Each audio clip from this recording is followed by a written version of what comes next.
Puji nama Tuhan, Shalom, selamat pagi Bapak Ibu Saudara yang kasih Tuhan. Mari kita hampiri tata kasih karunia Allah, kita mau siapkan hati kita tundukkan kepala kita berdoa. Kami persembahkan hidup kami hari ini Tuhan untuk kemuliaan nama-Mu. Kami percaya hidup kami dilimpahi dengan berkat, dilimpahi dengan sukacita, pengurapan dan kekuatan yang baru. Bapa, aku persembahkan tubuhku sebagai persembahan yang hidup, yang kudus dan yang berkenan kepadamu. Terima kasih Tuhan. Bapa, ku persembahkan tubuhku sebagai persembahan yang hidup, kudus dan yang berkenan padamu, sebagai ibadah yang sejati. Bapa, ku persembahkan tubuhku. Bapa, ku persembahkan tubuhku sebagai persembahan yang hidup, kudus dan yang berkenan padamu, sebagai ibadah yang sejati. Ku sembahkan Tuhan, ku sembahkan Tuhan, ku serahkan hidupku kepadamu untuk kemuliaan nama-Mu. Ku sembahkan Tuhan, ku sembahkan Tuhan, ku serahkan hidupku kepadamu untuk kemuliaan nama-Mu. Sekali lagi Bapak Ibu Saudara yang kasih Tuhan, Bapa, ku persembahkan. Bapa, ku persembahkan tubuhku sebagai persembahan yang hidup, kudus dan yang berkenan padamu, sebagai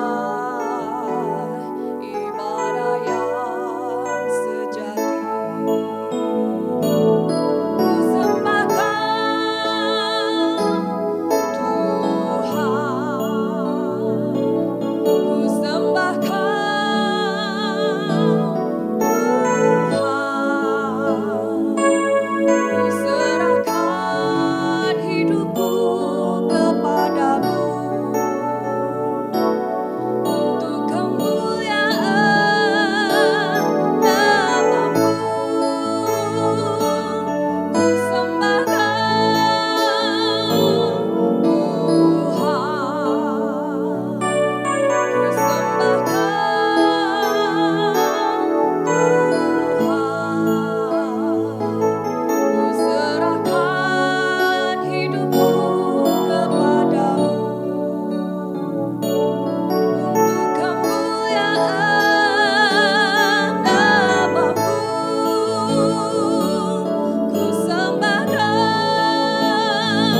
siap mendengarkan firman Tuhan, kami siap dibekali oleh firman Tuhan. Kami percaya firman Tuhan menjadi pelita bagi hidup kami hari ini, sehingga hidup kami berkenan dan menjadi kemuliaan dimanapun kami berada, di dalam nama Tuhan Yesus.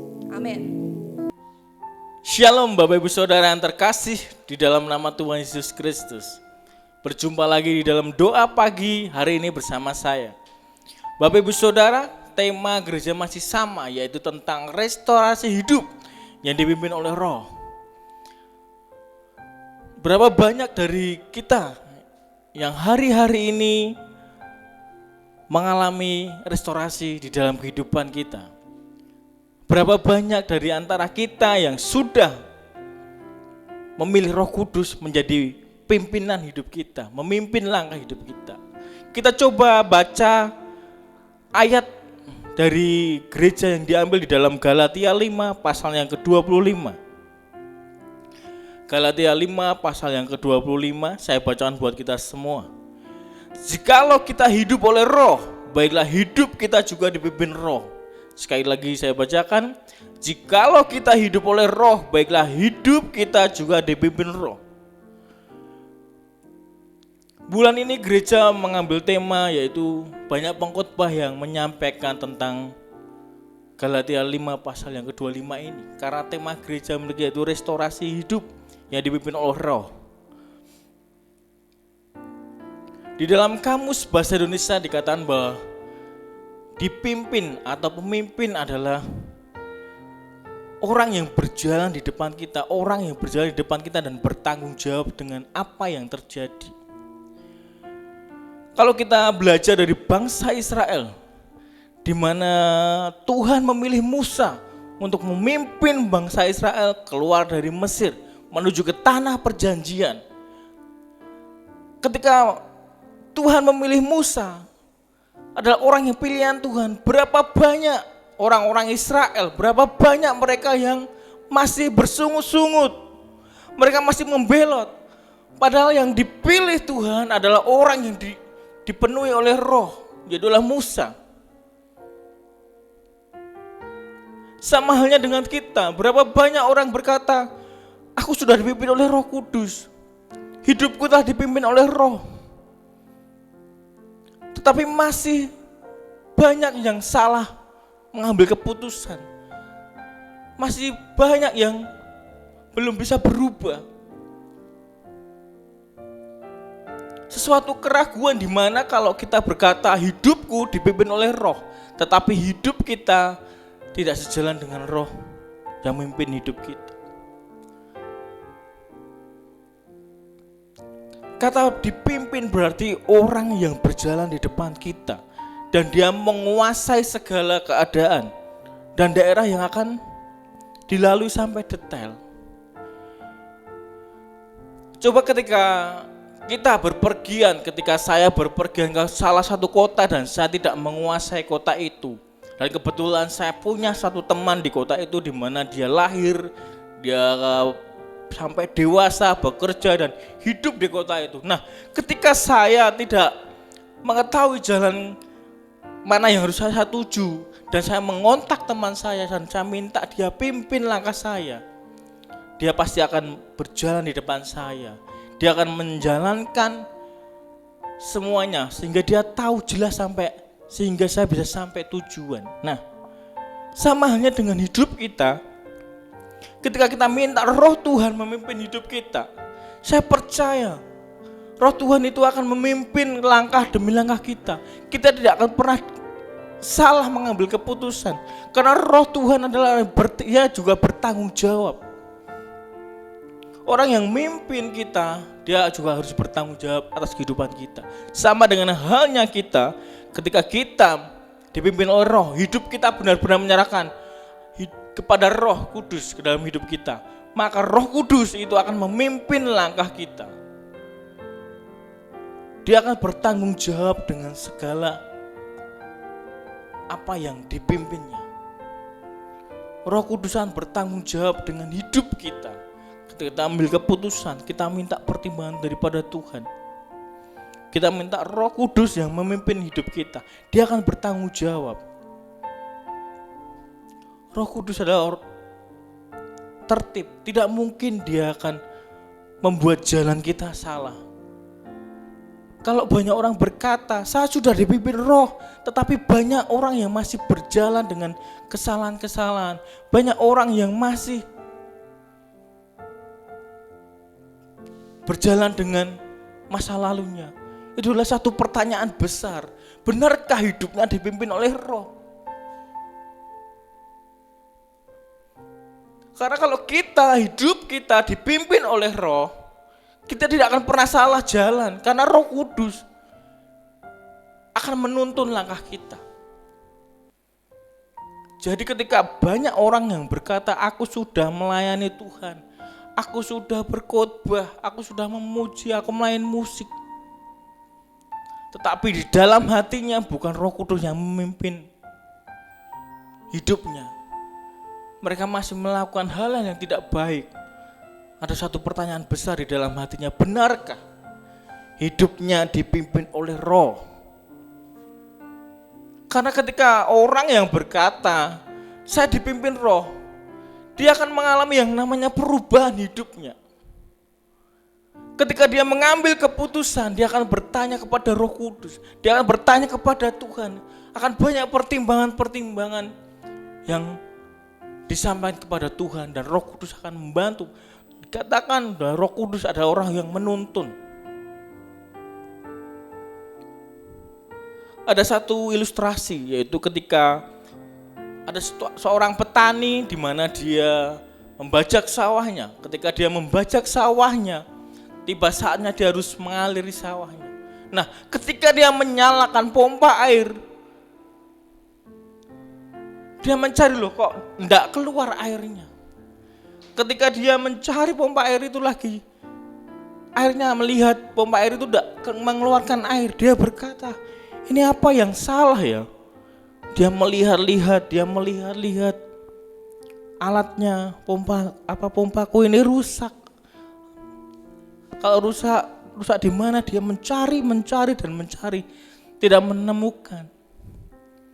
Dan ketika dia putus asa, ketika dia menyerah, ya sudah, kenapa ini mungkin alat saya yang rusak. Ada satu di dalam hatinya mengingatkan, coba dilihat aliran sungainya. Nah, ketika petani ini melihat ke aliran sungai yang akan diambil airnya dengan pompa itu, ternyata airnya kering, Bapak Saudara. Ternyata sungai itu tidak ada airnya, tidak mengeluarkan air sama sekali.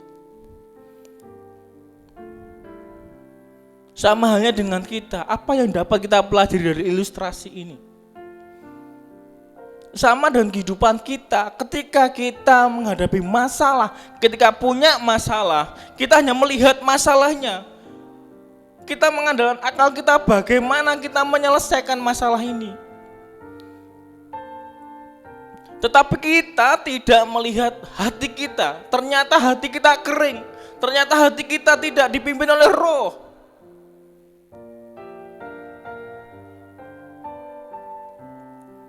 Kita hanya sibuk mencari solusi untuk masalah kita. Tetapi kita lupa bahwa hati kita kering, hati kita tidak ada yang menuntun. Coba ketika hati kita tidak kering, ketika hati kita memiliki roh, maka kita akan melihat masalah itu dengan mata yang lain. Kita akan melihat dengan masalah itu dengan sesuatu hal yang berbeda. Ketika masalah datang, ketika hidup kita dipimpin roh, kita akan bertanya, oh Tuhan, kita akan minta kepada Tuhan, kita akan minta kepada Roh Kudus menuntun langkah kita menyelesaikan masalah yang sedang kita hadapi. Jadi Bapak Ibu Saudara, jangan pernah takut menghadapi masalah jika hidupmu dipimpin oleh roh.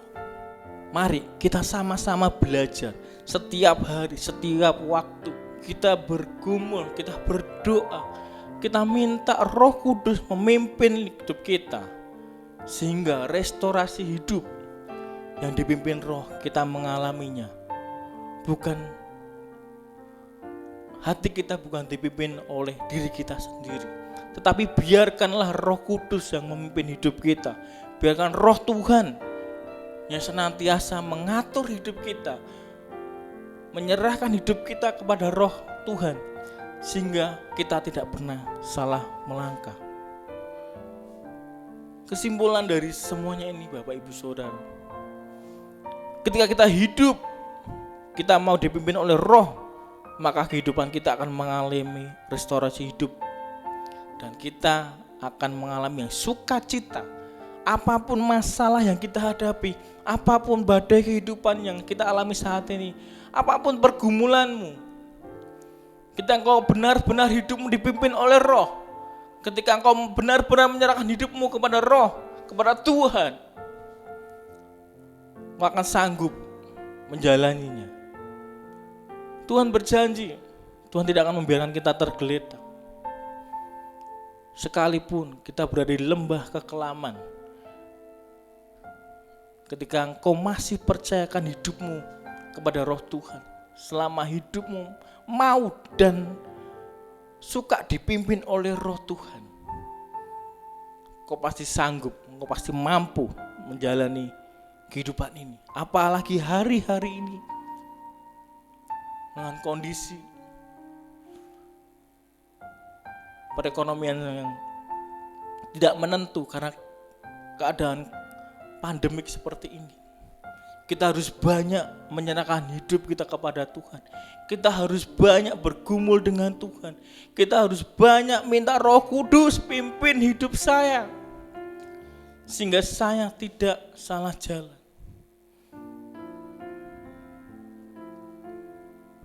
Saya tutup dengan satu kesaksian di dalam hidup saya.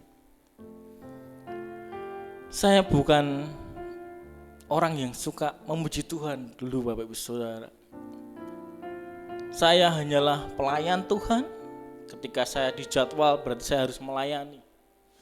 Saya hanya belajar melayani. Tetapi saya tidak pernah punya waktu untuk menyembah atau memuji Tuhan.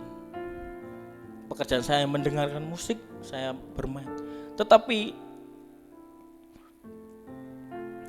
di tahun 2015 saya mengalami yang namanya restorasi hidup.